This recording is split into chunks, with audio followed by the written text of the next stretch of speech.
Bom, boa tarde a todos, né? Para quem não me conhece, eu sou a Andréia, professora do Departamento de Economia da UESC, no sul da Bahia, em Ilhéus. E sejam todos muito bem-vindos.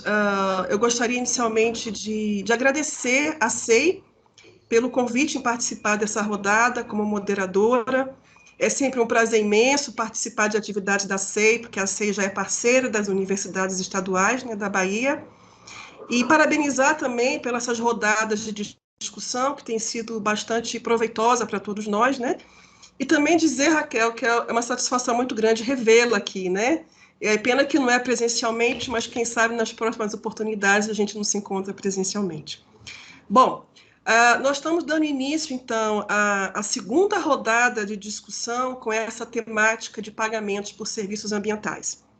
A primeira rodada que nós tivemos foi com Álvaro Cedenho Molinari, que ele foi embaixador e diplomata da Costa Rica, no Japão, e em outros países também. E ele nos trouxe um pouco da experiência do PSA na Costa Rica, porque a Costa Rica ele é um caso emblemático de sucesso quando se fala em PSA, né? Então, por conta do PSA, esse país ele saiu de uma situação com altos patamares de desmatamento na década de 70 e conduziu um processo de reflorestamento com sucesso. E com isso, alavancou não só a questão de ambiental, mas também os setores da economia, né? A exemplo do turismo, que deu um impulso significativo na Costa Rica. Então, a gente teve essa experiência, essa rodada de discussão com Álvaro, que foi riquíssima, riquíssima, só que agora a gente precisa dar um foco, um olhar um pouco no Brasil, na situação nossa aqui de casa, né? Então, foi com esse objetivo que a gente convidou a Raquel Bardi Prado. Desde antemão, a gente já agradece, Raquel, pela sua vinda, seu aceite aqui conosco. A Raquel, ela é uma referência nacional quando o assunto é serviços ambientais, quando serviços ecossistêmicos, pagamento por serviços ambientais, bacias hidrográficos, então ela é nossa referência aqui no Brasil também, né? Bom, falando um pouquinho da Raquel, a Raquel ela é bióloga pela Universidade Federal de São Carlos, ela fez mestrado e doutorado em Ciências da Engenharia Ambiental pela USP, é pesquisadora há 18 anos na Embrapa Solos, no Rio de Janeiro, e atua nos temas de planejamento e monitoramento de bacias hidrográficas, serviços ecossistêmicos e apoio às políticas públicas como PSA. E ela é presidente do portfólio de projetos da Embrapa, intitulado Serviços Ambientais. E hoje ela vai nos trazer, né, uma discussão, tema, sobre pagamento por serviços ambientais, o estado da arte e perspectivas no Brasil. Então, mais uma vez, Raquel, muito obrigada pelo aceite e fique à vontade, então, para a explanação. Obrigada. Bem, boa tarde a todos, né, presentes. Agradeço o convite. Foi um prazer estar com vocês lá na UESC, né? Andréia Gomes, professora Mônica, conhecer a Naira, poder já até contribuir com o artigo, né, da Naira. Então, fico muito feliz, né? Vocês são muito engajadas e também agradecer o convite, né, do diretor Edgar Porto e ao apoio aí das meninas, né? Não vou falar os nomes para não esquecer de ninguém. Então, como a Andréia disse, eu vou trazer tentei fazer um panorama, vou compartilhar aqui com vocês a minha tela.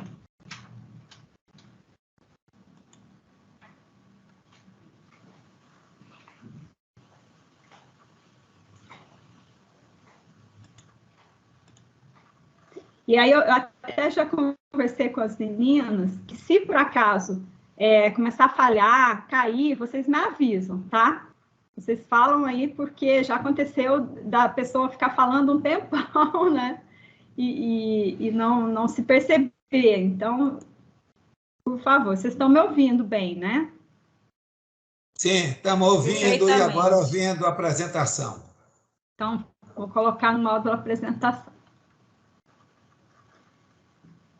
Bem, conforme comentei também aí, né, com o diretor, com as meninas, que fiquei muito contente em ver esse projeto Regiões Integradas da Bahia, na região da Chapada da Diamantina, né, uma região tão de tantas riquezas aí ambientais, culturais, históricas. Então, estou muito feliz aqui em poder estar participando e quero continuar participando aí dessa iniciativa, tá bom? Acompanhando.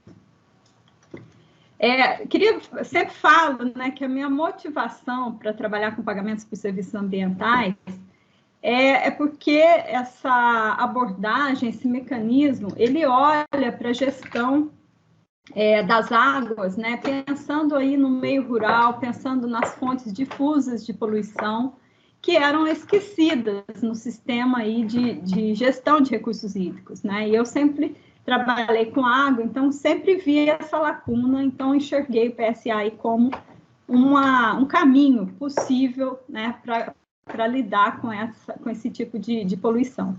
Também pelo fato da valorização do produtor rural como aliado da conservação da natureza e da provisão de serviços ambientais.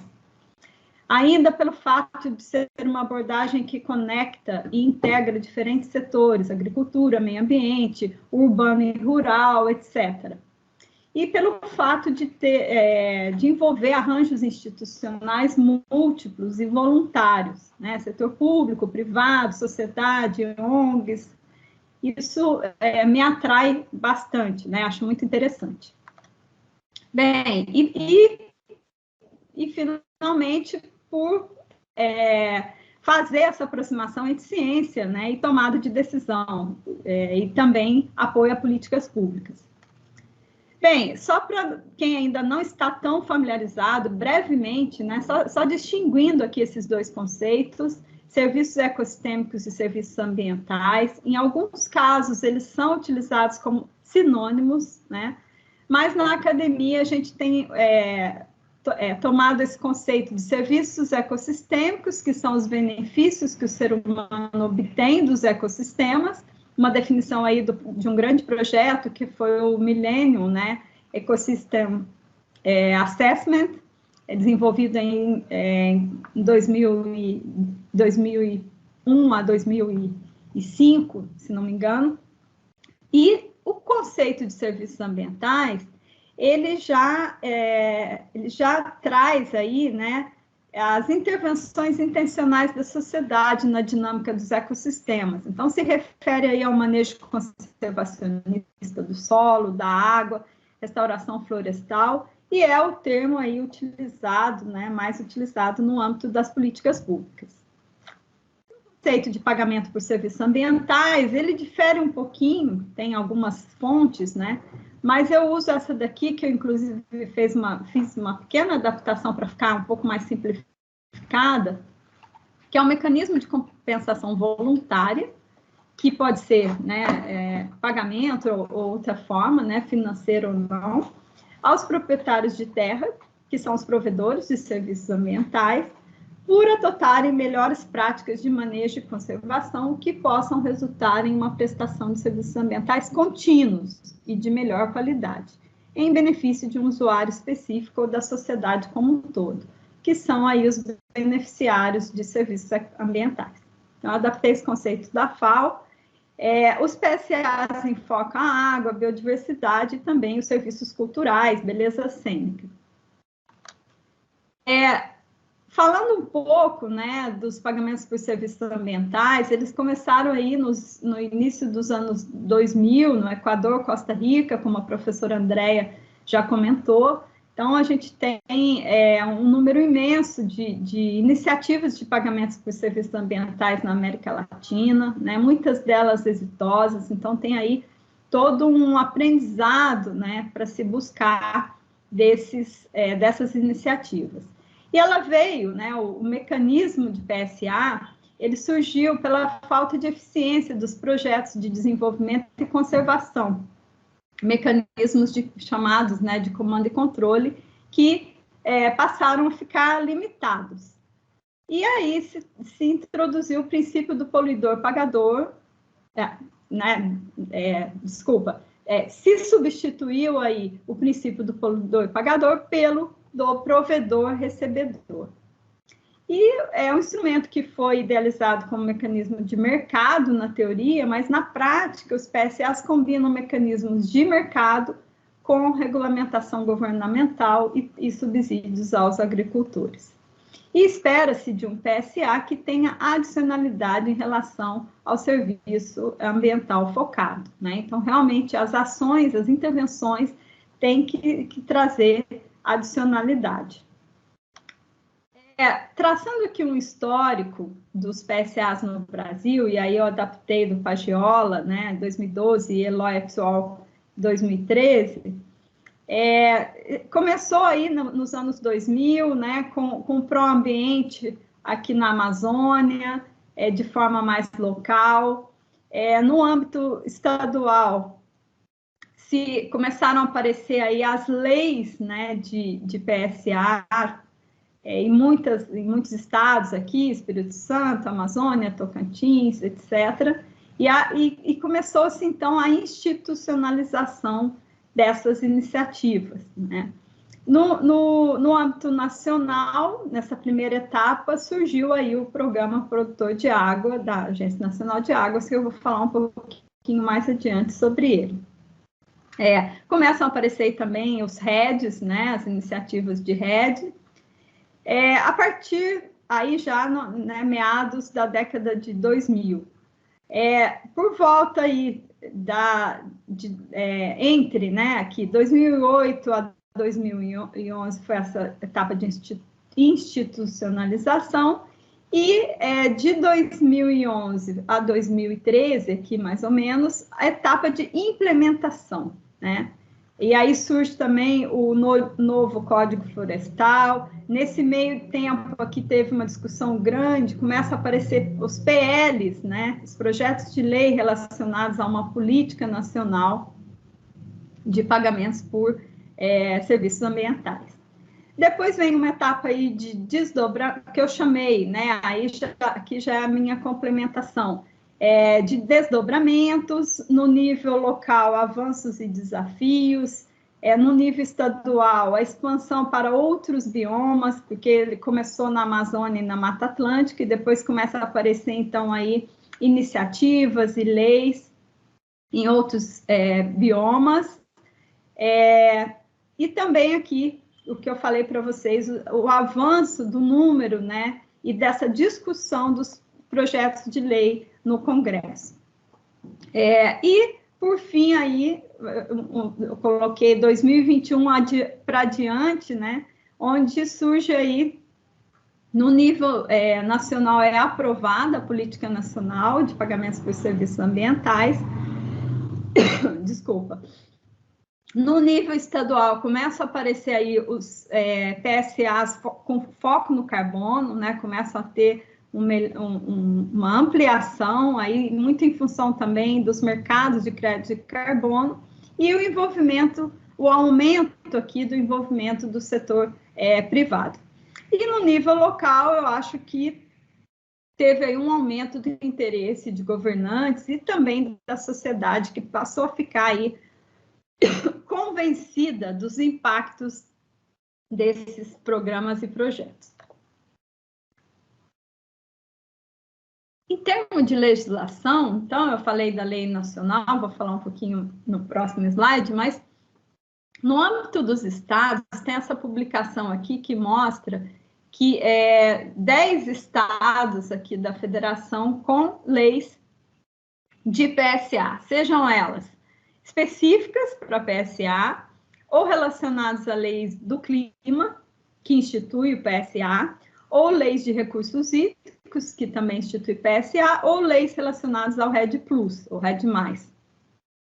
Isso sem contar que a gente sabe, né, que tem outros estados que não estão pintadinhos aqui, mas que já possuem aí em discussão leis de PSA, como, por exemplo, Ceará, eu já ouvi falar também do Rio Grande do Sul.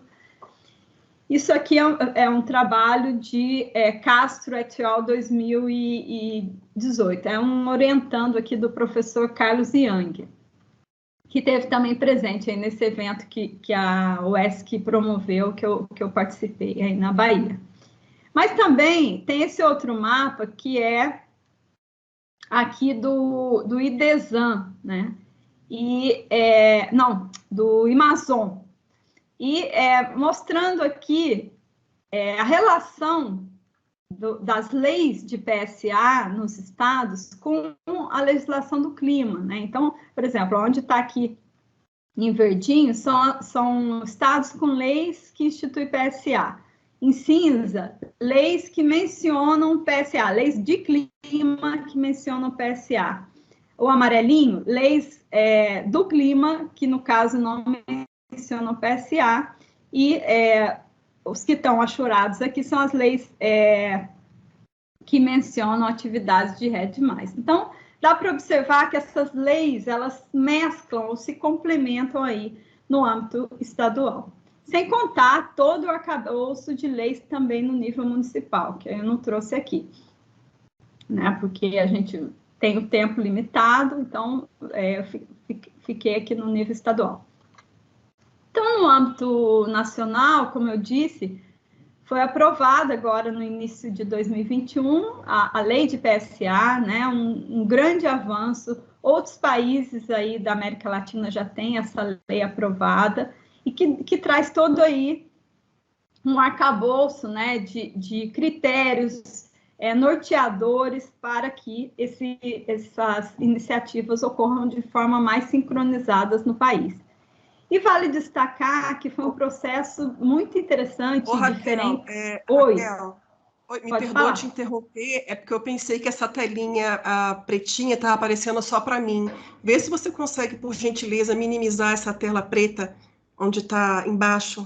Você consegue... Inclusive, ela me atrapalha, sabia? Porque aí eu não enxergo algumas partes do slide. Vou tentar aqui. Será que eu não vou cair, não? É aqui mesmo, minimizar. Eu acho que é, isso. Bom, isso. Obrigada. Muito obrigada, eu que agradeço. Foi um processo interessante, né? Essa construção e aprovação da Lei Nacional de PSA, eu diria até assim, de uma forma inovadora no país, porque ela teve a participação de vários setores da sociedade. Nós, enquanto pesquisa da Embrapa, a gente emitiu diversas notas técnicas, né, para apoiar a discussão de diversos dos PLs. Teve também aí o apoio do CEBEDES, de diversas ONGs, como Fundação Boticário, como aqui a coalizão, né, também aqui Brasil, Clima, Floresta, Agricultura, enfim, né, teve o apoio aqui de diversos setores da sociedade, tentando conciliar interesses aí da agricultura e meio ambiente. E eu posso dizer que a lei aprovada, ela conseguiu fazer isso, né? Ela conseguiu contemplar, ela tem lacunas também, mas ela é bastante abrangente. Eu acho que era isso que todos, né, buscavam, que ela pudesse ser bastante inclusiva, né? Trazendo também o setor privado.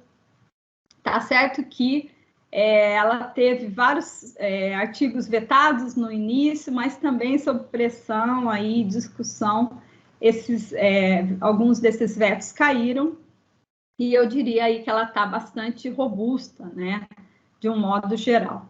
E aí eu acho que seria aqui o encaixe da fala da Helena Carrascosa, que eu tinha até comentado com a Nara, né, que esse webinar que foi realizado, em que ela participou, pagamentos por serviços ambientais, o que muda com a nova lei, eu convido vocês a assistirem, né? É claro que se ela puder dar a palestra para vocês e vir também discutir com vocês, vai ser muito mais rico. Mas esse webinar que está disponível nesse link aqui, eles discutem, aí também tem a Rita Borges, que é advogada, né? Então eles discutem com maior detalhamento a lei, né? E eu acho que isso é muito importante aí para apoiar o projeto de vocês. Bem, tem aí o Programa Nacional de Florestas, que surgiu aí em 2020, com um decreto, com o objetivo de articular as políticas públicas setoriais para promover o desenvolvimento sustentável, conciliando o uso com a conservação das florestas brasileiras. Então, serão estão previstos aí, né, mais de 500 milhões, coordenado aí pelo Ministério do Meio Ambiente. E aí eu vou falar um pouquinho mais sobre os pagamentos por serviços ambientais hídricos, que são os que eu, de fato, tenho acompanhado e estudado. Surgiu aí, então, né, com o Programa Produtor de Água, uma iniciativa também nacional, visando a valorização do papel do homem do campo como provedor de serviços ambientais, redução do assoreamento e melhoria da qualidade da água. Então, tem diversas publicações aí sobre o Programa Produtor de Água, tem lá o site, né, onde tem o manual deles. E as ações compensadas são implantação de cercas e replantio em APPs, áreas de preservação permanente, portanto, aí, compensação pela conservação e restauração florestal. O primeiro programa foi lá em Extrema, em Minas Gerais, que tem bastante experiência aí para contar para vocês também. Também são compensadas a adequação de estradas e construção de barragens de contenção de água e solo, né, dentre outras. Então, aí, portanto, compensando o manejo do solo e da água. Hoje, se vocês entrarem lá no site do Programa Produtor de Água, tem 28 projetos cadastrados, né, em andamento, apoiados pela ANA. Esses projetos eles são aprovados por meio de editais, né, existe toda uma lista de critérios de elegibilidade, e eles são apoiados para a sua implementação, né, e não para o pagamento ao produtor, que vem de um arranjo aí múltiplo, né, institucional, que é feito em cada caso, né, de forma diferenciada. Nós realizamos esse estudo, que foi um levantamento, né, dos casos aí das iniciativas de pagamentos por serviços ambientais hídricos no Brasil.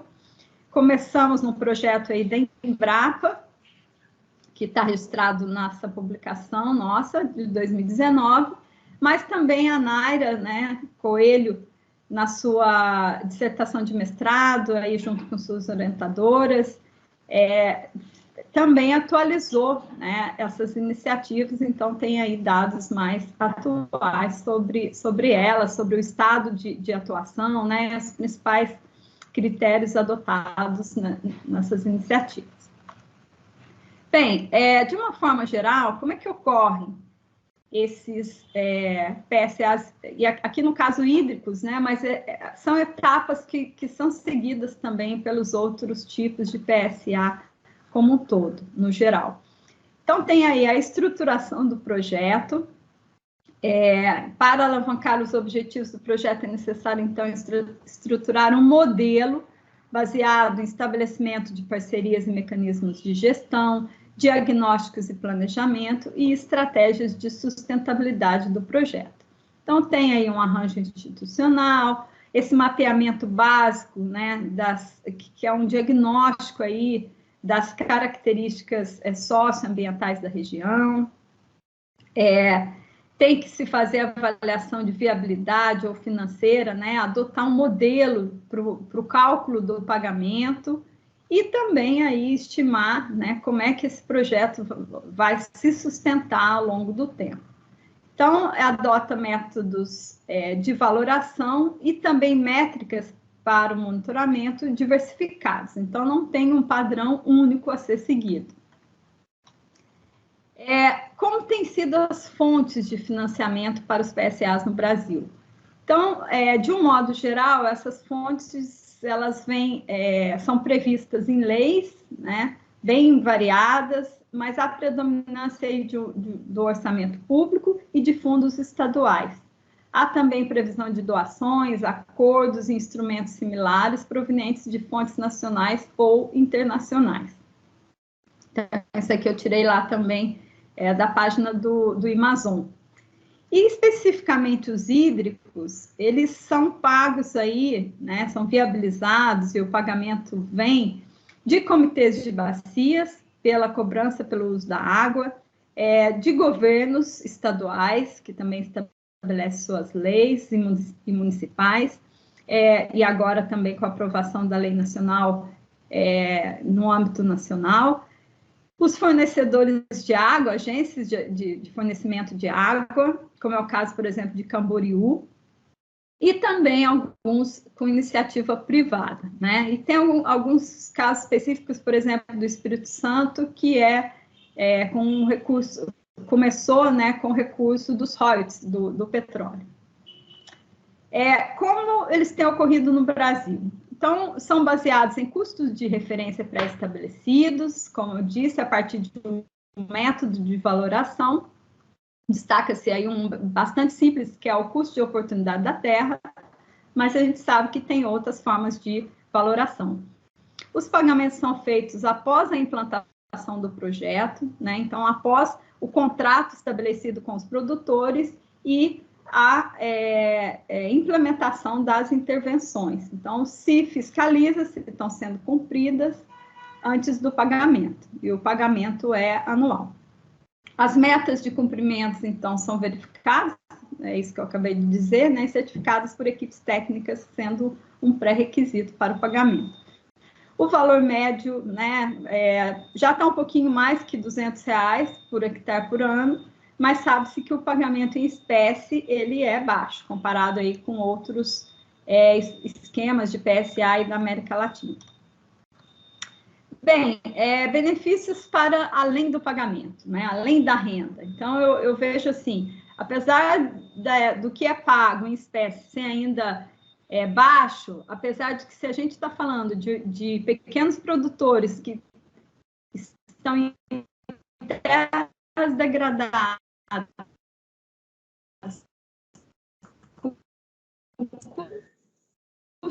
o áudio está falhando.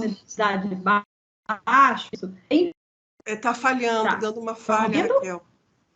Poderia repetir só o finalzinho, Raquel, por gentileza? Eu vou esse slide ou o anterior? É melhor repetir esse slide. Esse slide. Ficou confuso a voz. Tá. Então, eu digo assim, que os benefícios, né, do PSA, eles vão para além do pagamento. Né? O pagamento, ele ainda é baixo, mas em regiões pobres, né, onde o custo de oportunidade é baixo, pode fazer sim a diferença. Mas eu vejo outros benefícios, como, por exemplo, a articulação, o fortalecimento institucional, né, dos produtores envolvidos, o apoio técnico para as intervenções, o aumento da percepção ambiental e do manejo conservacionista, a valorização e protagonismo do homem do campo, a melhoria da provisão de serviços ecossistêmicos, todas as melhorias ambientais, né? Manutenção da biodiversidade, e também redução de alguns custos, como tratamento de água, adequação de estradas, etc. Né? Além de poder ajudar a inserir o produtor em mercados sustentáveis. Estão me ouvindo? Sim, está ótimo. Bem, algumas lacunas, né? Aqui trouxe poucas, né? E estão mais centradas nos PSAs hídricos, mas acho que pode se aplicar também de uma forma geral. Dificuldade, às vezes, de dados para se traçar uma linha de base em termos dos serviços ecossistêmicos.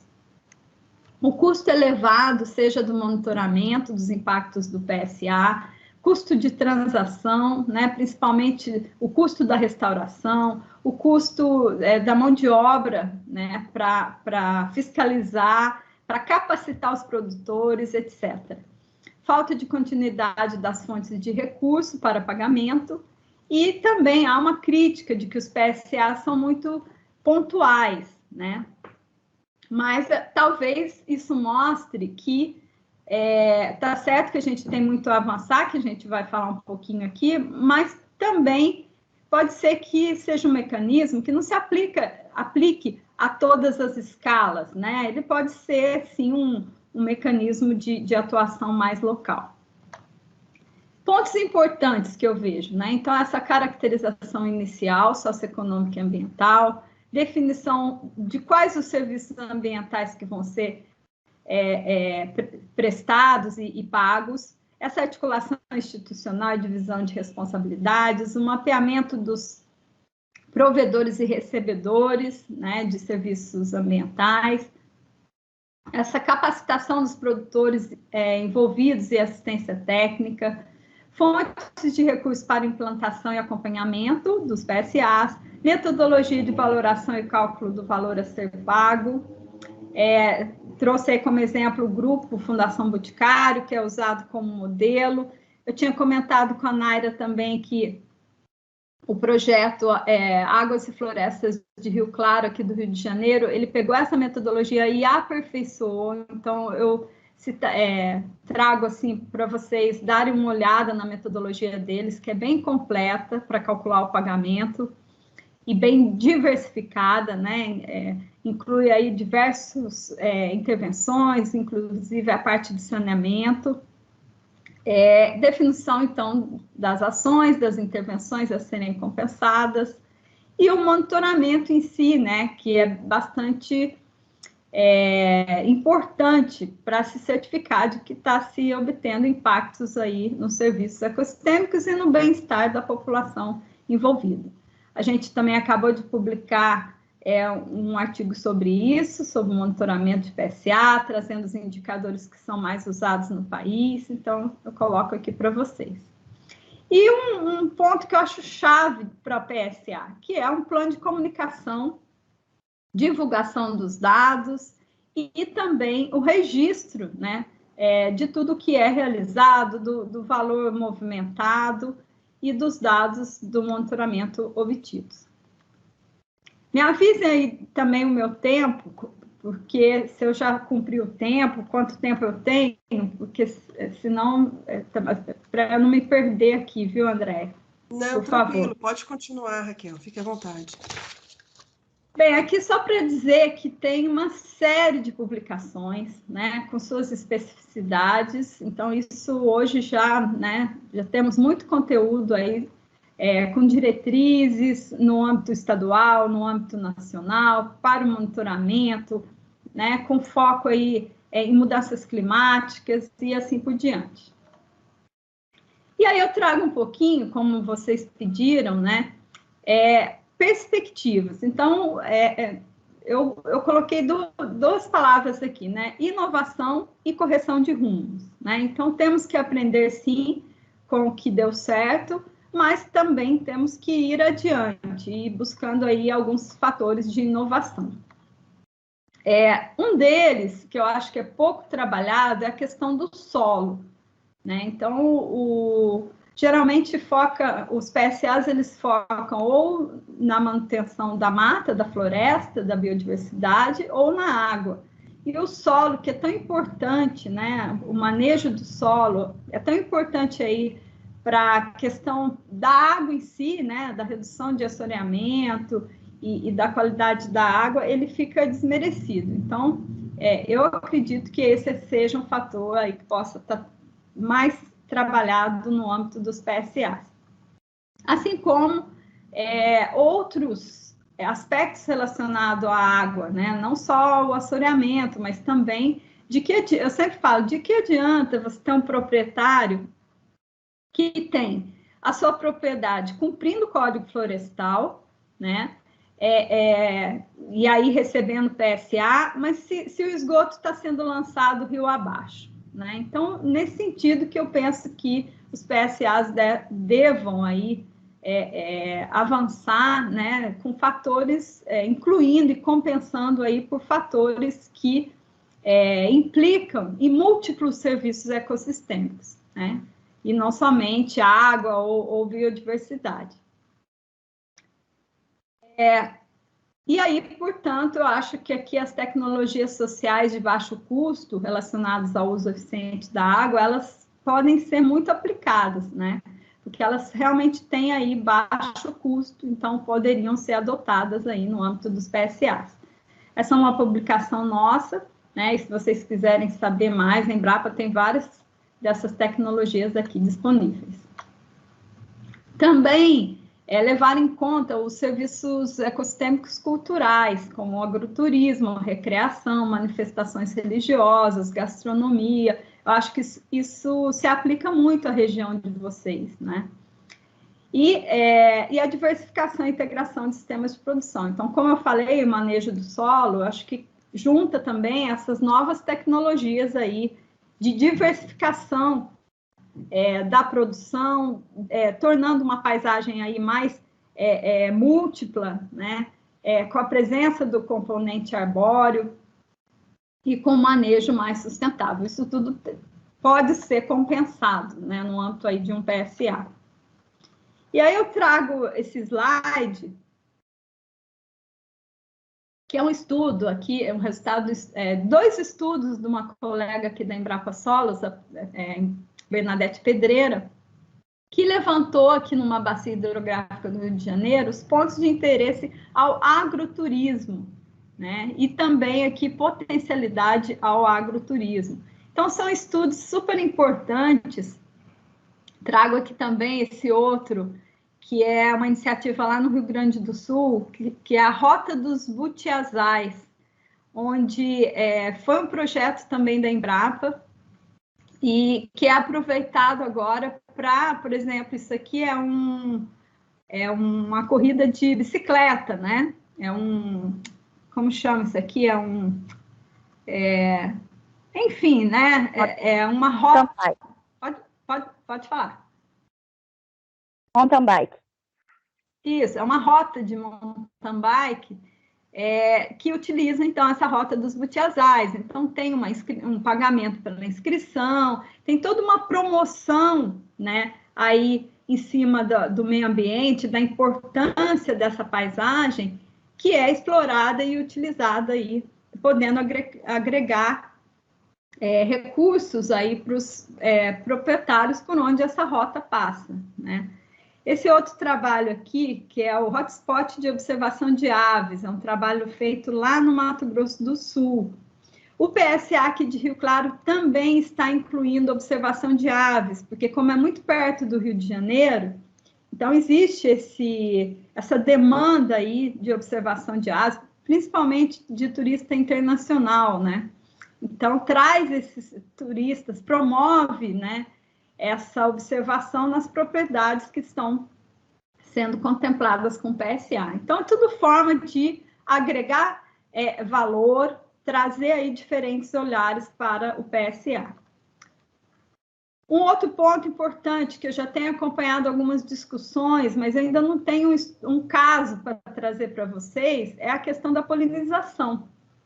Então, há bastante pesquisa aí sendo desenvolvida, a gente sabe que os polinizadores são chave para a agricultura e que estão sendo aí dizimados, né? Existem campanhas no âmbito até internacional, Save the Bees, né?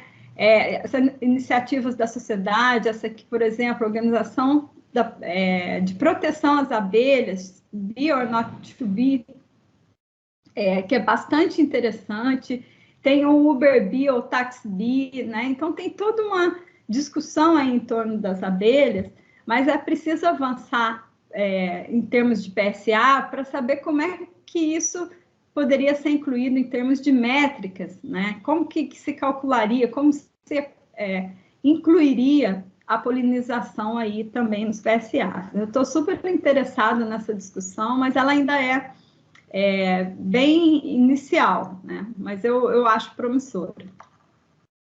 E aí, seguir aqui com estratégias para promover a expansão e replicabilidade das ações do PSA, né? No Rio de Janeiro, a gente conseguiu carimbar aí o recurso advindo aí da cobrança pelo uso da água para ser direcionado para a PSA na bacia hidrográfica aqui do Guandu, por exemplo, né? E outras bacias também do estado. Então, são aqui mecanismos, instrumentos aí de políticas públicas para que o PSA ganhe maior amplitude. E formas de atrair novos investidores, né? o diretor estava falando, né? Como fazer, viabilizar esses PSAs com pouco recurso. Mas a gente tem aí exemplos de alguns PSAs que têm conseguido atrair aí investidores, né? Sejam empresas privadas, fontes internacionais, editais de ONGs, doadores, bancos, né? Eu coloquei linhas de crédito, mas não só linhas de créditos, né? Os bancos estão interessados em apoiar e ter visibilidade na área ambiental. E aqui eu proponho, né, um formato em que exista aí um comitê gestor do projeto ou do programa de PSA com corresponsabilidades e benefícios, né, mapeados, onde cada um coloca o seu interesse e com que poderia contribuir. Então, isso tudo tem que ser gerido aí por um comitê. Também a oportunidade aqui de associação dos PSAs aos selos, né, aos mercados sustentáveis, certificações, denominação de origem. Eu acho que isso é bem apropriado aí para a região de vocês. E essa oportunidade de conexão entre urbano e rural. Então, o modelo ele deve levar em conta especificidades locais e regionais, bem como diferentes escalas de produção agropecuária.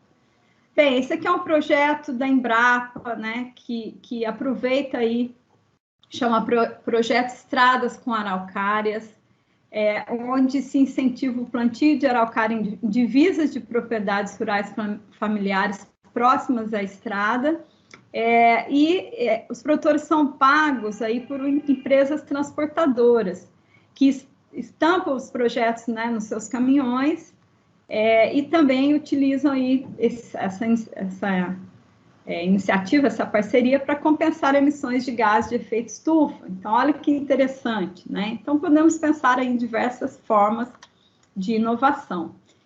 Esse é um outro projeto grande, Conexão Mata Atlântica, desenvolvido aqui no estado do Rio de Janeiro, Minas Gerais e São Paulo, financiado aí pelo Fundo Global para o Meio Ambiente, através do BID, e coordenado aí pelo MCTIC, com o envolvimento dos estados, né? Ele é focado no carbono, na biodiversidade, contempla ações da agropecuária, paga para RPPNs, então tem diversos fatores inovadores que eu chamo a atenção aqui também para vocês olharem. Tem o programa Floresta do WRI Brasil, tem esse guia sobre pagamento por serviços ambientais do CEBEDES, então tem muita coisa aí que pode ajudar vocês.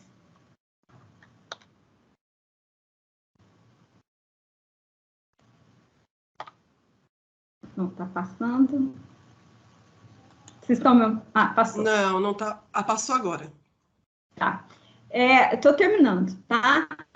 Essa aqui é uma ONG, né? Inicialmente com parceria entre o Bradesco, o governo do estado do Amazonas, a FAS, né? Fundação Amazônia Sustentável, ela desenvolveu esse projeto que depois passou a contar aí com o apoio da Coca-Cola, do Fundo Amazônia e da Samsung, além de outras parcerias em programas e projetos desenvolvidos, com foco, né, na redução dos gases de efeito estufa, oriundos de desmatamento e degradação florestal a partir de atividades sustentáveis, como manejo florestal, reflorestamento, recuperação de áreas degradadas. Então, focadas aqui no RED, né? Eu não vou dar maiores detalhes, mas eu trouxe só para mostrar a quantidade de instituições que eles conseguiram atrair, né? E, portanto, de recursos. Eles também, enfim, tem um guia metodológico aqui do Exame da Natura, tem muita coisa. Eu vou deixar o material para vocês. Acho que o grande desafio é assegurar paisagens sustentáveis, segurança hídrica e alimentar, adaptação e resiliência às mudanças climáticas. E não poderia deixar de mencionar aqui, não vou entrar em detalhes, que seria uma outra palestra, mas o papel da pesquisa, né? O papel e a importância desses PSAs também fazerem parceria com as instituições de pesquisa, como vocês estão fazendo, né? Porque são eles que determinam os indicadores, né? Esse aqui é um trabalho nosso, fruto de um projeto que a gente divulgou, publicou esse manual para pagamentos por serviços ambientais, com indicadores, com critérios. A gente tem disseminado muito por meio aí de lives, de webinars. Nós temos um vídeo também que fala sobre as etapas dos PSAs hídricos e como eles vêm sendo implementados. Diversas publicações aqui, né, de cunho mais geral, falando sobre serviços ecossistêmicos, como eu comentei com o diretor, nos diferentes biomas. Temos o nosso marco referencial em serviços ecossistêmicos, que traz conceitos, relação com políticas públicas, e o nosso portfólio de serviços ambientais, né, que abraça todas essas iniciativas, e a gente tem, então, aqui essa publicação que é bem para tomadores de decisão, bem resumida, e o nosso portal, né, onde estão as publicações detalhadas. A gente tem tido aí um bom acesso que nos faz aí acreditar que a gente vem cumprindo o nosso papel. Então, falei bastante, mas continuo aqui à disposição de vocês. Bom, Raquel, muito obrigada pela sua explanação riquíssima, né? Deu um panorama geral do PSA no Brasil, com foco, obviamente, nos serviços hídricos, que a gente observa também a possibilidade, a multiplicidade de possibilidades, né? Digamos assim, de esquemas a serem feitos para a PSA. Eu tenho várias perguntas a fazer, algumas específicas até para a Chapada Diamantina em si, mas eu gostaria de iniciar com uma pergunta mais geral, né? E ligada à questão mesmo da política, né? Então, nós passamos, Raquel, muito tempo antes da legislação desse ano, de janeiro desse ano, a Lei 14.119, com os estados e municípios por si só criando seus esquemas de PSA. Ou seja, a ausência de uma política nacional, em momento nenhum, foi empecilho para que os estados e municípios fizessem sua normatização com relação ao PSA. E eu até imprimi a legislação aqui de janeiro, né? Obviamente que essa lei, ela traz um marco legal norteador para os estados e municípios, com questões bem importantes, por exemplo, com a modalidade de financiamento, dá um foco bastante significativo para as questões do setor privado, até a possibilidade de criação de mercados e tudo mais, né? Prevê também a combinação do PSA com outros instrumentos, o que é realmente uma coisa bem positiva. Enfim, a legislação acho que agradou de forma geral a sociedade, embora, como você bem falou, tenham ocorrido vários vetos que, se não tivessem ocorrido, teria sido talvez melhor, né? Mas, diante desse cenário positivo da política, da legislação de janeiro, que saiu agora, eu queria lhe perguntar quais são, de fato, agora, os desafios para a implementação na prática, né? Os desafios que os estados, ou seja, de alavancar essa política nacional. Então, assim, quais são os desafios que os estados e municípios e em termos nacionais a gente pode vislumbrar daqui para frente, já que a política já está aí, né? Já que a lei já está aí. Bem, eu acho que uma luta também de todos os setores, né, ou de alguns setores que apoiaram a aprovação da lei, era justamente que ela não colocasse por terra aquilo que já estava em andamento, né, aquilo que já estava em curso, né. Então, tiveram vários pontos de discussão. O Conselho Estadual aqui do Estado do Rio de Janeiro mesmo elaborou uma nota técnica, né, apontando alguns prejuízos que poderiam ter se, por exemplo, não pudesse pagar para a área de reserva legal e APP, como é pago, né, nos PSAs hídricos, e acabou que, de um modo geral, né, a política nacional, ela não inibe o que está previsto nas políticas estaduais, né, de um modo geral, eu estou falando. Agora, para que tudo isso vá para a prática, tem que ter a regulamentação nos estados, né?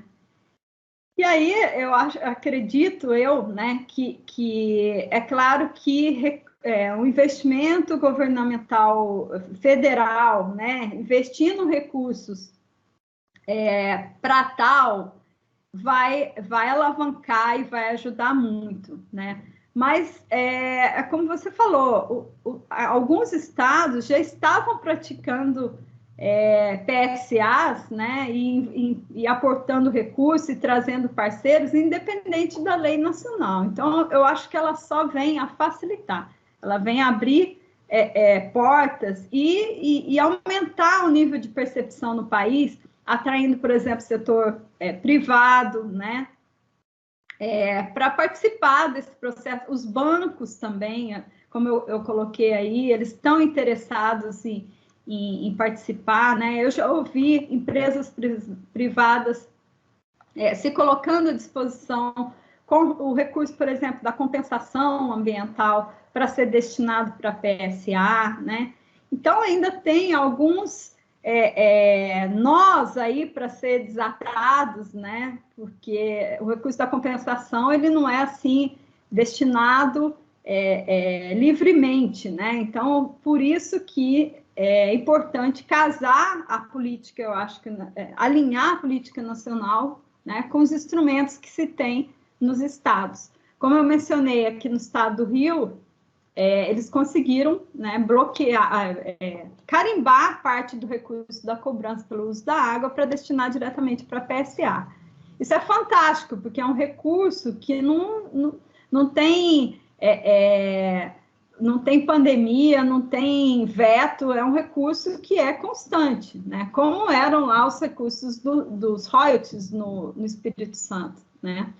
Mas é claro, nem todo mundo tem, nem todas as bacias hidrográficas estão estruturadas e tem uma arrecadação da cobrança, por exemplo, pelo uso da água suficiente para aplicar em PSA. Então, a gente espera que tenha aí mais aportes de recurso, né, pelo governo federal. E casando e alinhando com essas iniciativas internacionais, né? A gente, isso precisa mudar, a gente precisa estar de portas abertas para a entrada desses recursos. Mas eu acho que no nível estadual isso pode ser feito, né? Por isso que eu tinha também sugerido para a Naira, o Marcos, que é o gestor do PSA lá do Espírito Santo, né? Ele é um cara muito legal e muito articulador, então eles estão lá também com um arranjo muito interessante que eu recomendo a vocês. Eu passei o contato dele para Naira, né? Ele é um cara muito experiente nessa arrecadação e movimentação aí de recursos de diversos setores. Então, acho que é por aí, né? Não só esperar, é claro que o que vier vai ajudar, e eu acho que a lei, ela abre portas, mas também cada um no seu nível estadual, municipal, fazer a sua parte. Ok, Raquel, obrigada. Eu creio que eu estou congelada na tela, né? Me parece aqui Não, que tá... tá não. Não? Bom, eu tenho outras perguntas, mas eu gostaria de abrir para os demais colegas, caso queiram fazer algum questionamento, só que eu não estou conseguindo ver se tem alguém que gostaria de fazer perguntas. Por favor. Aqui tem a ferramentinha da mão também, ó, da mãozinha. Eu estou meio perdida aqui no... Se alguém quiser usar, erguer a mão. Olha lá, a Naira ergueu a mão. Naira ergueu a mão. Cadê? Naira ergueu a mão. Naira, vamos lá? Israel também. Boa tarde, Raquel. Boa tarde, Andréa. Satisfação receber muito boa essa palestra, viu? Aprendemos mais um tanto de coisas novas. Muito bom. Raquel, eu estou querendo saber se você sabe de alguma iniciativa aqui no Brasil que já está utilizando dos múltiplos serviços ambientais. Né? Você mencionou que o projeto Conexão Mata Atlântica trata carbono e biodiversidade, mas você tem conhecimento de alguma que já está utilizando outros serviços, todos vinculados, às vezes com uma metodologia de valoração que consegue incorporar essas diversas realidades assim, de diferentes serviços?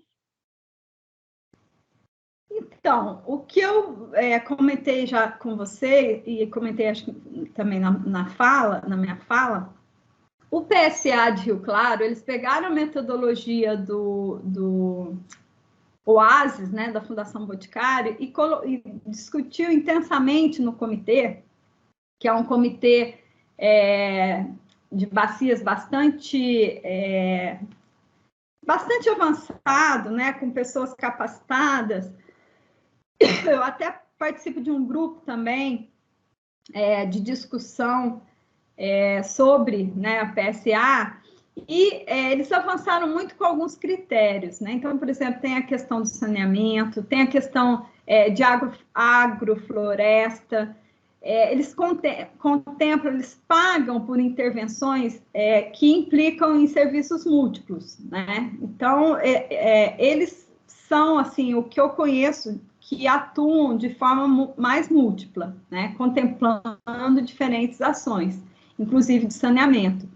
Então, a Gabriela Teixeira, ela fez até uma tese de doutorado sobre PSA, águas e florestas. Agora ele avançou, já tem um outro PSA na região, que é o Sacra Família, né, que é outra bacia hidrográfica, mas eu acho que eles estão bastante avançados, assim, em termos de múltiplos serviços e também de cálculo do pagamento, né, porque você precisa dar um incentivo para que esses múltiplos serviços possam ser aí contemplados. Ok, nós temos... Tá... Ok, Naira? Grata. Obrigada, Naira. Nós temos Israel, que está inscrito. Israel? Só uma observação, Raquel. Me parece que quando você está falando, eu estou em destaque na tela. Não sei se ou se você tem que clicar para você aparecer em destaque. Não sei. Clicar em você. Isso já me apareceu aqui em algum momento, eu acho que esse recado. Né? Eu não sei, mas eu estou aparecendo em destaque. Fala que fica em destaque. Fica em destaque. Exatamente. Mas tudo bem, gente, não por isso. Se vocês estão me ouvindo bem, mas se aparecer de novo aqui, eu presto atenção. Agora eu não estou vendo esse recado. Tudo bem. Pode falar. Será que Raquel não precisa retirar o compartilhamento da apresentação? Você tirou, Eu acho que deve ser isso. Você diz... Aonde você subiu a apresentação, você tira. Pronto. Agora. Pronto. Bem melhor. Isso aí, bem melhor. Tá bom. Bom, Israel, você tinha levantado a mão, você gostaria de fazer alguma pergunta? Vamos lá? Olá, boa tarde a todos e todas, né, de um modo especial a Raquel, né, aqui convidada. Agradecer, né, pela oportunidade e parabenizar, né, pela brilhante explanação, né, sobre o tema. Sou Israel Pedro, sou mestrando aqui do programa de pós-graduação em Desenvolvimento Regional e Meio Ambiente, né, e iniciando também essa empreitada aí da pesquisa, né, na temática, né, de pagamento por serviços ambientais, né, orientando da professora Mônica e co-orientando da professora Andréa, que está aqui conosco. Eu tenho uma pergunta. O PSA, né, ele enquanto instrumento econômico, né, na sua gênese, ele era muito associado ao mercado, né, como você colocou no início, né? Hoje os desenhos de PSA já ganham uma perspectiva mais política, né, de ação governamental, e sabemos o quanto isso é desafiador, né, para os municípios, principalmente, né, implementarem as suas próprias políticas na nossa realidade brasileira, né? Falta recursos, aparato técnico e etc. O que, em muitos casos, causa essa inefetividade, né, desse tipo de estratégia de conservação. A minha pergunta seria a seguinte: nesse caso, uma governança mais aberta, né, mais inclusiva, seria o caminho para potencializar, né, esse instrumento, e como isso poderia acontecer na prática, sem olvidar o papel do poder público na condução das ações, já que é o poder público o maestro, né, das políticas públicas. Então, como equilibrar isso tudo? É complexa a sua pergunta. Vamos ver se eu entendi, né? Eu não sou especialista em mecanismos econômicos, viu? É Ismael o nome dele, é isso? Israel. eu não sou economista como vocês, né? Eu sou bióloga. Mas, na verdade, o que você fala, acho que faz sentido, né? Quanto mais diverso for esse arranjo institucional para colocar o PSE em prática, mais chance ele tem de sucesso, né? Até porque cada um tem um gargalo, né, na execução de recursos, na parte burocrática, né? Acho que isso tudo são entraves para colocar o PSA em curso e para que ele tenha continuidade, né? Então, por isso que uma instituição entra com capacitação, a outra entra com as mudas, né? A outra, uma iniciativa privada pode fazer um aporte para o pagamento em si dos produtores, né? Então, isso tem sido de praxe nos PSAs e eu acredito que se vocês forem conversar lá com o Marcos, no Espírito Santo, com a Marie, aqui no estado do Rio de Janeiro, que é quem está à frente aí do Conexão Mata Atlântica, né? A Carrascosa, a Helena Carrascosa, lá em São Paulo, que está também envolvida com o Conexão Mata Atlântica lá de São Paulo.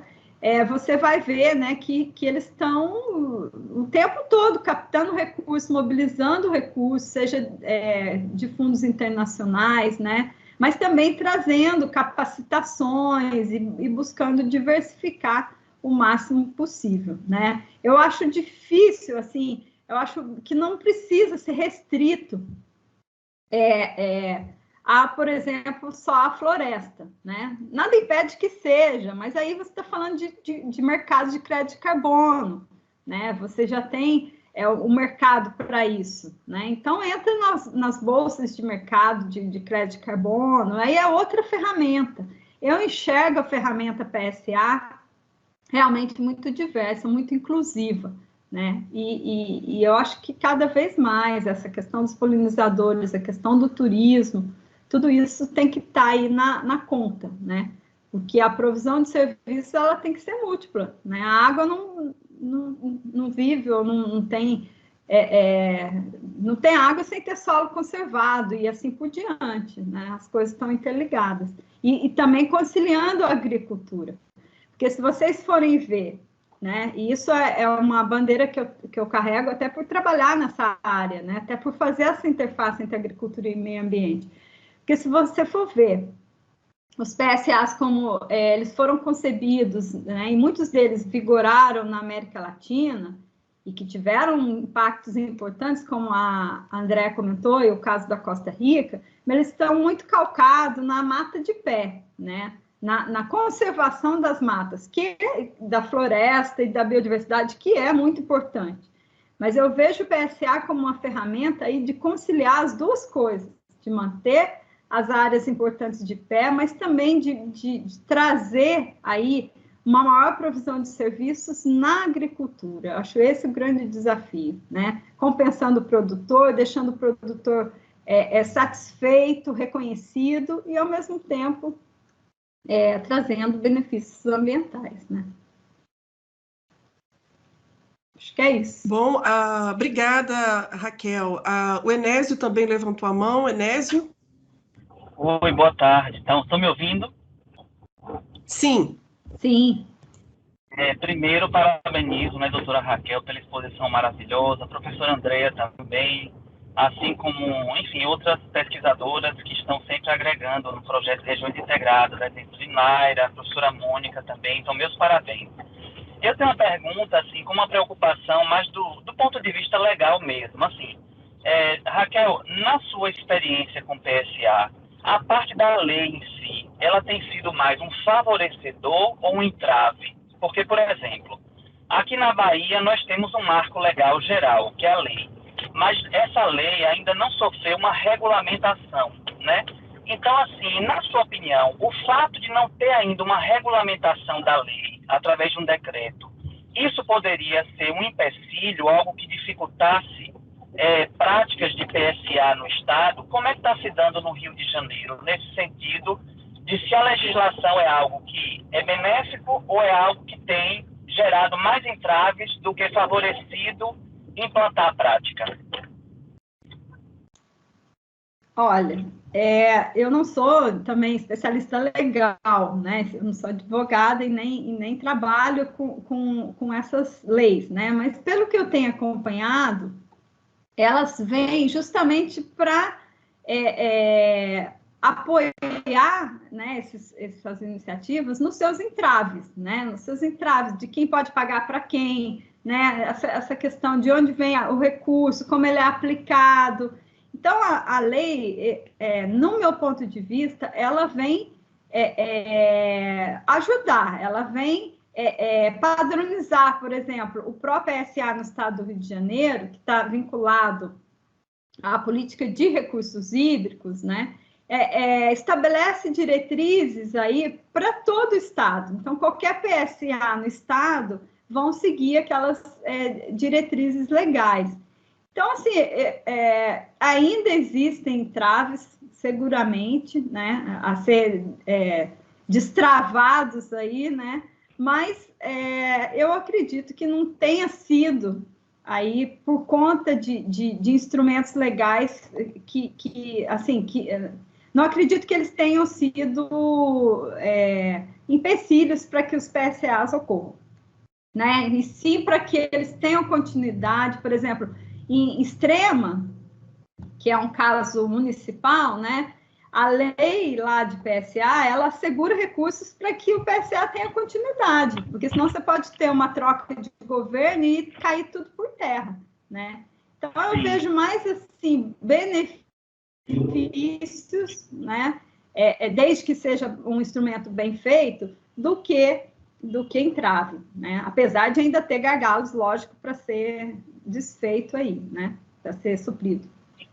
Então, provavelmente, no Rio, então, já a legislação ela já tem uma regulamentação, provavelmente, né, Raquel? Abaixo da lei já deve ter decreto, tudo isso, né? Sim, está regulamentada. É importante a regulamentação da lei. Mas eu acho que essa também é uma pressão da sociedade. E eu vejo o Comitê de Bacia, né, como... Não que toda lei de PSA tem que estar atrelada à política de recursos hídricos, mas os comitês de bacia são onde tem assentos de diversos setores da sociedade. Então, é um ambiente que eu acho bem interessante para pressionar, né, para que essas ferramentas jurídicas sejam regulamentadas. A minha preocupação só foi nesse sentido. Se aqui na Bahia a falta da regulamentação, embora já haja movimentos nesse sentido, né, pelo que fomos informados através do INEMA e tal, é somente nesse sentido de se a falta da regulamentação pode criar alguma demora ou entrave. Mas a sua resposta contemplou a minha dúvida. Muito obrigado. Obrigada, Enésio, pela participação. Nós temos o professor Edgar Porto, que também levantou a mão. Edgar? Parabéns a Raquel, acho que sua apresentação foi excelente, vai nos ajudar muito, né? Apenas a gente está começando, como a gente estava conversando antes. Raquel, nós estamos usando aqui um método de trabalho que, estamos usando um método que está sendo construído por todo mundo. Então, atenção, ele não está pronto, ele ainda está se movimentando, ele está sendo aperfeiçoado, ajustando a realidade, etc. Mas alguns pontos, só para você entender a minha pergunta, alguns pontos são importantes. Primeiro, a gente... e não podia ser diferente, como você comentou, nós compreendemos que a questão dos recursos é uma questão fundamental, não é? Você ter os recursos, porque a listagem de ações que você se referiu nos pontos importantes para o PSA, a caracterização socioeconômica, definição dos serviços, essa articulação institucional, essa capacitação dos produtores, tudo que depende de nós que estamos no âmbito técnico, a gente controla essas variáveis, digamos assim, tá certo? Agora, dinheiro, não. Então, o Álvaro Cedenho, lá da Costa Rica, falou muito de caminhos alternativos para se encontrar recursos para financiar o PSA, usando blockchain, usando ativos financeiros, etc. e tal, blá, blá, blá. Acho que é um campo que a gente precisa trabalhar bem. Mas eu estou aqui preocupado em que esses ensinamentos que você deu para a gente hoje, que a gente faça um esforço de já ir ajustando um pouco para a nossa realidade aqui da Chapada. Então, eu queria te perguntar o seguinte: nós estamos fazendo um raciocínio que é um raciocínio de articular as instituições, os interesses das instituições, para ver se um pouquinho de recursos de cada um a gente vai conseguindo fazer coisas, que é o que você chama aqui de articulação institucional e divisão de responsabilidade. Essa é uma tarefa importantíssima. E aí, tá longa demais minha pergunta, mas é só para você tentar compreender o que eu quero dizer. Nós estamos tentando fazer, Raquel, um raciocínio mais de desenvolvimento regional para articular mais, gerar mais convergência entre as instituições, certo? Então, por exemplo, um raciocínio que a gente pode levar a Chapada é onde nascem os rios que desaguam no Oceano Atlântico. Um desses rios importantíssimo é o Rio Paraguaçu. É o rio que oferece água para o consumo da metrópole, Salvador, Feira de Santana, as cidades mais importantes. Será que, por exemplo, a gente raciocinando sobre, focando o PSA para recuperação de áreas de nascentes dessa bacia do Rio Paraguaçu, será que isso poderia articular os interesses de várias instituições? Ou seja, a Embasa, que é a empresa de águas da Bahia, poderia ter um interesse que isso pudesse sair uma parte do seu pagamento pelo serviço de água que ela usa e distribui. O próprio projeto da ponte Salvador-Itaparica, que vai adensar uma região que vai precisar de água, e provavelmente essa água do Paraguaçu é também um fator que pudesse ajudar. Isso a gente articulando com as secretarias de meio ambiente, o INEMA e outras instituições privadas, talvez a gente pudesse tentar construir uma história única para todo mundo, entendeu? E tentar buscar conjuntamente recursos. Enfim, você acha que essa experiência de tentar fazer essa articulação por via de um objetivo de desenvolvimento regional poderia ser um bom caminho para a gente? Eu acho que eu expliquei tanto aí. Não, você explicou. Eu acho que está num raciocínio muito bom, né? Num caminho muito bom. É isso aí. Tem que mostrar aos diferentes setores ou instituições ou parceiros os seus benefícios, né? E, portanto, a sua responsabilidade. Porque se todos vão se beneficiar da água, né? Existem estudos, por exemplo, aqui no Rio de Janeiro tem, mas lá o PSA de Camboriú também é uma empresa de água que paga pelo PSA, porque existem estudos que mostram, né, o quanto vai reduzir, por exemplo, em turbidez, em melhoria da qualidade da água na estação de tratamento, né? Então, reduz custos para a empresa, né? Você falou aí como que chama da Bahia? Está fechado seu microfone. Da Embasa, né? E se também esse projeto aí de conexão da ponte, né, vai trazer, vai mudar a dinâmica populacional e vai precisar de água. Então, você está deixando claro aí que o primeiro serviço ambiental a ser focado é a água, né? E quando você fala em começar pelas nascentes, você está falando em priorização de áreas. Eu nem mencionei na minha apresentação, mas também existe uma etapa de priorização de áreas, em função de características ambientais, em função de disponibilidade ou de interesse dos produtores, porque acho que esse também é um fator muito importante, né? Não adianta você chegar numa comunidade e falar, agora nós vamos implementar PSA aqui nessa nascente, porque ela é importante, né? O produtor tem que estar engajado nisso e também convencido de que ele vai ganhar, né? E que, portanto, ele tem a responsabilidade dele. Então, assim, é por aí mesmo, né?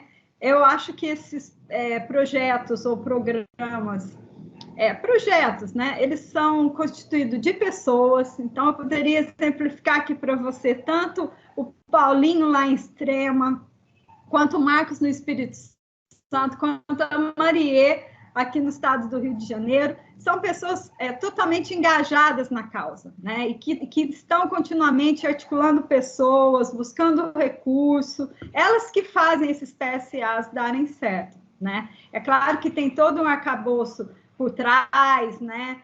Político, jurídico, que facilita muito quando apoia, quando, né, traz subsídios, mas as pessoas aí à frente do PSA, que vão encabeçar o PSA, elas são muito importantes, elas são peça-chave desse processo.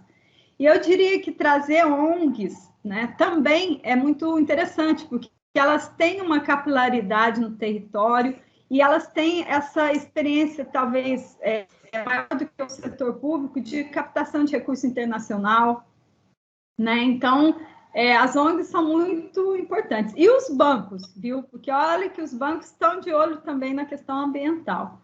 Então, bate aí na porta do Banco do Nordeste, né? E traz para a mesa de discussão. Hoje, assim, o engajamento ambiental, ele passou a ser uma questão muito emergencial, né? É uma questão de ética, é uma questão de sobrevivência. Então, eu acho que está num momento muito propício, né? Nós estamos no momento... André, posso fazer só um complemento rápido? Eu esqueci de te dizer também que outros dois grupos de interessados na questão da água na bacia do Rio Paraguaçu, um deles é o turismo na Chapada. Ele é todo movido a água, absolutamente todo. Ninguém vai para a Chapada sem água, certo? E depois, um grupo de investidores do agronegócio, que inclusive usa água, tem usado água e tem tido problemas também, como de mineração.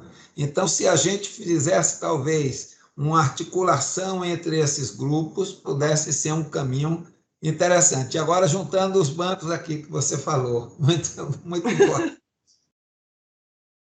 Sim, com certeza. E o Comitê de Bacias, né, aí do Paraguaçu. Com certeza. Bom, Edgar, obrigada. A Naira também levantou a mão.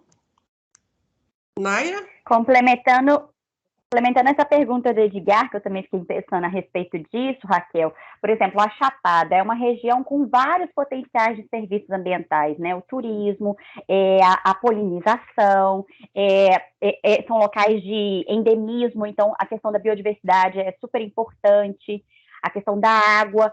No caso de um PSA lá, a gente poderia pensar num PSA múltiplo, né? De múltiplos serviços ambientais. Mas eu penso que talvez a água pudesse ser o guarda-chuva. Nesse tipo de programa, onde a gente vai criar um programa de PSA, porém para um local que tem múltiplos serviços, de que forma que é feito? A gente elenca como sendo um guarda-chuva, ou a gente pensa num programa de forma geral, com veículos de projetos destinados para cada tipo de serviço ambiental? Como que é feito isso? É logo no desenho do programa, ou eu posso ir desenvolvendo braços depois? Então, eu acho que isso tudo tem que... assim, o PSA, o bom dele, e um dos pontos que me atrai, é que ele não é engessado. Ele tem vários modelos, mas você não tem que ser assim ou tem que ser assado, né? Claro que você tem que cumprir a legislação, né? Você tem que seguir os marcos aí legais, seja ele estadual, seja ele nacional, né? Mas você pode desenhá-lo como um PSA hídrico, por exemplo, se no momento os parceiros estão com foco mais para a água, e depois você ir ampliando ele para outros serviços, né? Quando, por exemplo, você atrair aí pesquisadores ou apicultores e começar a trabalhar a questão da polinização, você muda o desenho, né, do PSA. Eu acho que nada impede, ou se vocês acharem que não, é melhor começar abrangendo todos esses setores, trazendo todos esses setores, e tiver recursos para isso, né, conseguir captar recursos para isso, já lança, né, de uma forma mais ampla. É porque tudo isso implica não só em custo, como em tempo, né? E isso tudo vai estar também nos critérios, no cálculo, né, do pagamento. O PSA Rio Claro, que eu te falei, ele começou com foco em água e floresta. E hoje ele vem trazendo outros elementos, né? Eu acho que nada impede que vocês possam ir evoluindo aos poucos, trazendo aí, gerando, de repente, discussões paralelas em universidades, por exemplo, a questão da polinização, que ainda está pouco clara, né, os critérios, mas podem ir avançando para os componentes de inovação, né? Pegar a experiência do que já funciona e já tentar começar a botar isso em prática. Por exemplo, se vocês pensarem em PSA hídrico, vocês já podem pensar em concorrer ao edital da ANA, né? Para olhar lá quais são os tópicos para elegibilidade para concorrer a um edital da ANA. Então, já começa a se adequar a isso, né? Aí aprova um projeto da ANA, claro que vocês vão ter que atender a alguns requisitos da ANA, mas podem trazer outros recursos, outros parceiros para trabalhar com outros serviços, né? Assim eu penso, eu também... Né, eu não tenho muito a prática de colocar tudo isso, né? Por isso que é interessante vocês conversarem com os gestores, né, dos estados, desses PSAs que conseguem ser um pouco mais múltiplos, que eu mencionei aqui. Certo, muito grata. Ok, o Edgar, a título de sugestão, eu acho que também seria interessante depois a gente conversar com Mariá e Marcos, né? Que tem essa experiência no PSA que você comentou lá do Espírito Santo e também do Rio de Janeiro, assim como a Helena também lá de São Paulo, que tem uma experiência. E essa palestra que ela deu, eu assisti a palestra no dia, foi bem bacana, né? Até uma coisa que me chama a atenção na palestra dela, que ela abordou, foi a questão da natureza do recurso mesmo, né? A questão jurídica mesmo do recurso.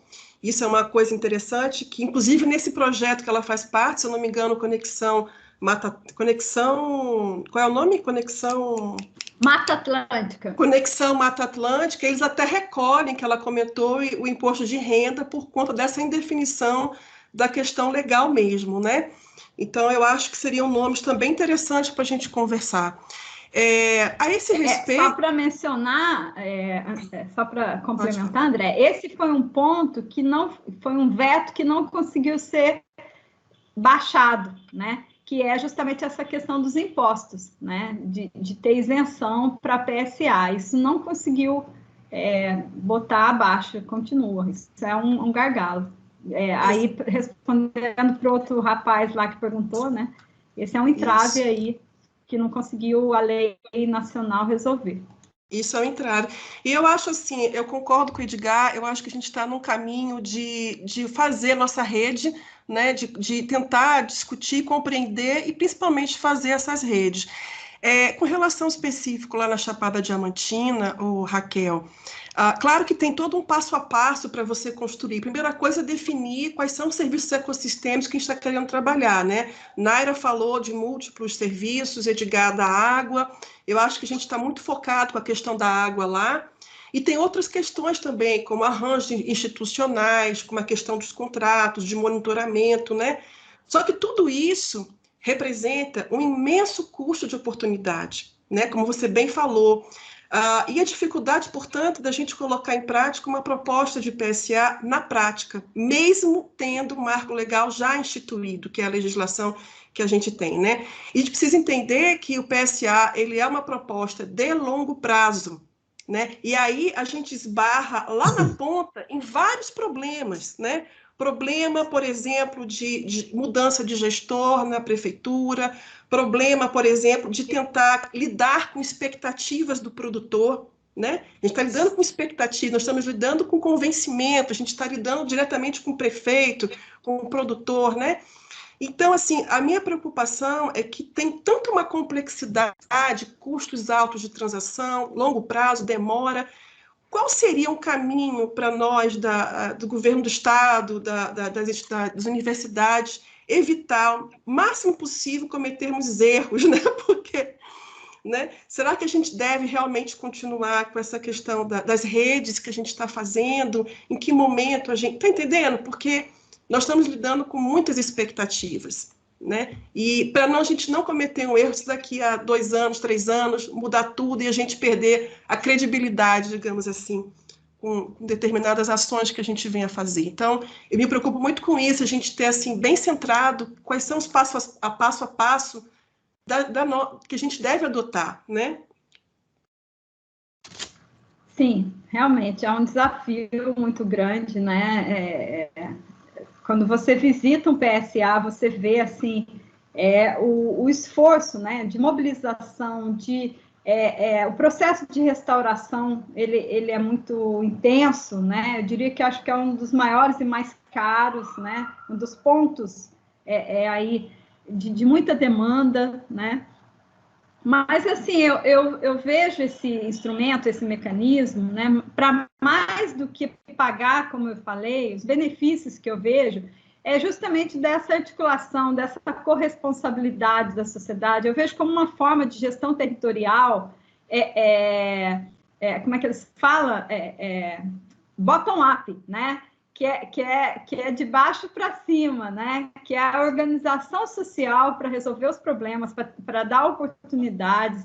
Quando vocês falam aí na Chapada, né? Que é tão rica e tão querida, eu penso assim, eu falei sobre os selos, né? Ainda não conheço, não existe no Brasil ainda um PSA com selo, mas eu fico pensando, um produto que o turista vai comprar lá na cidade, se tiver um selo PSA, Chapada da Diamantina, ou PSA, como é que vocês chamam aqui? Cidades integradas, né? Que possam... É claro que para falar em selo, tem que ter um processo de fiscalização do que está sendo cumprido, né? Então, tem que ter critérios bem estabelecidos. Mas já pensou um produtor saber que o produto dele vai chegar não só lá o turista, mas na mesa do consumidor lá na cidade, com um selo de que ele está adotando práticas sustentáveis, né? E que isso faz parte de um PSA, que tem benefícios sociais, e, enfim, são coisas que, às vezes, não implicam em tanto recurso, né? E que podem ter aí uma articulação para tal. Então, assim, são múltiplos os caminhos. Talvez começar pequeno, né? Começar onde tem mais segurança de fonte de recurso, amarrar bem isso legalmente, os termos, os compromissos, né? Enfim, é importante, eu acho, ter aí um advogado junto, né? Acho que vocês devem ter isso aí para estar acompanhando, para não estar fazendo nada fora né? Eu acho que isso... Mas eu acho que os gestores vão poder falar mais sobre isso para vocês, né? Eu acho assim, a pesquisa, ela ajuda nos critérios, nos indicadores, na inovação, né? Mas dizer para vocês o que funciona, o que é maior gargalo, onde deve dedicar mais tempo, eu acho que os gestores vão ter mais condições de dizer, né? Eu quero muito acompanhar esse projeto, hein? Eu quero ver ele na prática. E nós não vamos largar a sua mão, viu? Tá certo? Tá bom. Ok, Olha, Edgar. eu tenho mais uma questão, André. Álvaro Cedenho comentou um outro aspecto que eu achei muito curioso, muito interessante, que é o aspecto da conectividade, da medição, da gente utilizar tecnologias capazes de fazer medição sobre o fluxo de água, sobre queimadas, sobre o índice pluviométrico, essas medições todas que a gente possa acompanhar a evolução dos sistemas A leitura da paisagem, né? Você tem experiência disso? Conhece alguém na Embrapa que trabalha com isso? Essa parte de monitoramento é uma conversa à parte, né? Realmente essa é a nossa praia, né? A gente gerou o manual do nosso projeto, foi muito calcado em indicadores e diretrizes para o monitoramento. A gente tem trabalhado com indicadores de serviços ecossistêmicos na paisagem, né? Porque a gente acredita que não só dentro da propriedade, mas tem que ter indicadores na paisagem. Enfim, essa é uma longa conversa que a gente acabou de publicar um artigo que está aí também citado, eu posso mandar o link para vocês, tentando compilar quais os indicadores que são mais usados no âmbito do PSA, tem a parte de monitoramento participativo, com baixo, acredito muito, né? Porque se você quer mostrar, claro, para uma empresa o quanto vai reduzir de sedimento numa bacia, você tem que ter uma modelagem, realmente você precisa de um monitoramento bastante acurado. Mas para mostrar se a qualidade da água está melhorando, ou se a presença de pássaros, né, está melhorando e tal, isso, de repente, você consegue com um monitoramento de baixo custo, né? E isso pode ser suficiente para mostrar que o PSA está trazendo impactos, né? Enfim, essa é uma outra grande conversa. Tem que pensar em indicadores socioeconômicos também, que às vezes são esquecidos, né? Qual a satisfação do produtor em fazer parte desse programa? O que está trazendo em termos de conscientização, de nível, né? De conscientização de diferentes grupos ali da comunidade envolvida. Oportunidades, né? Geralmente o PSA ele abre oportunidade para jovens, para mulheres, a questão de gênero. Olha, gente, é uma conversa longa aí, viu?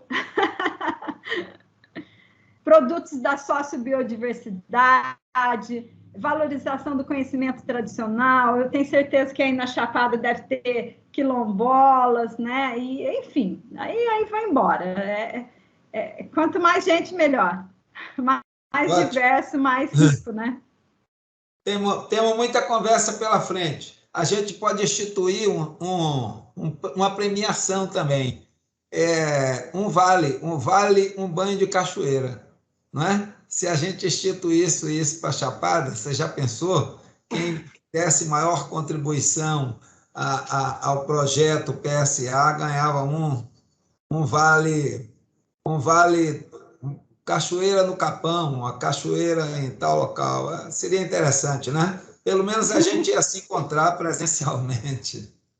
E a valorização do papel do produtor, né? Porque nada mais você vai conseguir de adesão se você dissemina o papel desses produtores como conservadores, né? Acho que para eles também é um grande orgulho, porque todo o histórico de legislação ambiental ou de gestão ambiental é de punição. Então, quando isso é revertido para um reconhecimento do seu papel, eu acho que muda completamente, né? O rumo da prosa. É isso aí. E, Raquel, essa questão mesmo do monitoramento, que você falou que a Embrapa já está avançando nessa questão, esses indicadores que você relata são indicadores mais direcionados à efetividade mesmo da política, né? Mas é monitoramento na unidade de produção mesmo, assim, do dia a dia, se fez ou não fez determinada ação. Já tem isso? Não, já? mas disso. Tem isso. É disso que o nosso manual fala disso, de indicadores na prática lá, né? No campo, né? E a gente tem discutido, esse ainda não está no manual, mas a gente tem também trabalhado algumas métricas na paisagem, né? Então, acho que também pode se discutir. Aí, eu sugiro a vocês, talvez mais para frente, fazerem discussões temáticas, né? Então, de repente, olha, vamos fazer uma só da parte legal. Aí vai sanar todas essas dúvidas, né, da parte legal. Traz essa advogada aí que participou do webinar com a Helena Carrascosa, né? E assim por diante. Está lá na minha apresentação, tem o nome dela. Outra rodada só para falar de métricas e de monitoramento, né? A outra para falar de articulação institucional, aí traz o ATNC, traz o Boticário, e assim por diante, né? Eu acredito que possa ser um bom caminho aí para vocês. É um mundo, né, Raquel? É um mundo porque é complexo, mas eu acredito nisso, né? O que é unilateral, muito mecanicista, isso já viu que não dá certo. Então, não vamos com a multidiversidade aí. Exatamente. Bacana. A gente tem muita gente jovem aí para ajudar. Naira está aí, Israel, com todo gás. Muito jovens. Isso aí, para ajudar a pensar. Bacana. Botar em de gás. Bom, gente, Edgar, eu não sei até que horas, são 4h15, eu acho que não tem mais ninguém inscrito, né, para comentar. Acho que não. E a gente pode ir finalizando, Edgar? O que você acha? Sim, claro. Sim. Tranquilo. Bom, Raquel, a gente não tem nem palavras da quantidade de informação importantíssima que você trouxe para a gente, para o debate aqui. E cada vez mais nos dá mais vontade ainda de se enfronhar nesse tema, né? Então, você já colocou assim, outras coisas para a gente ver, uma conversa sobre marco legal, paisagem, e eu acho que isso está dando mais estímulo para a gente ainda seguir. Né? Então, muito obrigada, Raquel, pela essa oportunidade que nos trouxe aqui.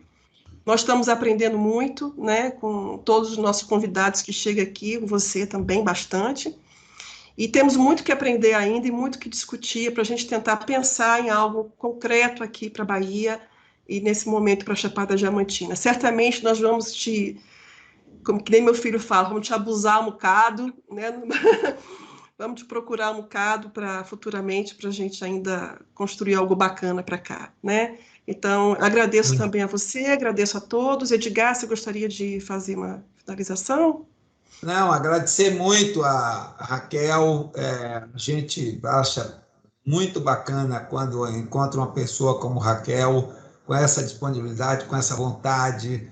A gente sente aqui, nós estamos presencial, mas estamos sentindo os olhos dela brilharem com isso, a disposição de participar com a gente. É isso, a gente tem que unir esses esforços e essa disposição para fazer as coisas, porque senão a gente se desilude, hein? Atenção, não é bom que isso aconteça. Obrigado, Raquel, a gente vai se ver em breve, tá? E vamos conversar muito pela frente. Agradeço a oportunidade, estou à disposição aí em que eu puder ajudar, em que eu puder contribuir com o projeto, tá bom? Tá bom, Raquel, eu que agradeço. Um bom final de semana. Legal. E eu vou passar a apresentação para vocês, tá? Para a Cláudia, que esteve em contato, né? Eu passo por WhatsApp para ela, posso passar para as meninas também aí da UESC. Muito obrigada, um abração, Raquel, valeu, gente. Viu? Tudo de bom para vocês. Obrigada, Edgar. Obrigada a todo mundo. Obrigada, e a gente encerra então aqui. Um abraço a todos, então. Um abraço. Obrigado. Boa sorte aí. Um abraço. Bom final de semana. Para vocês também.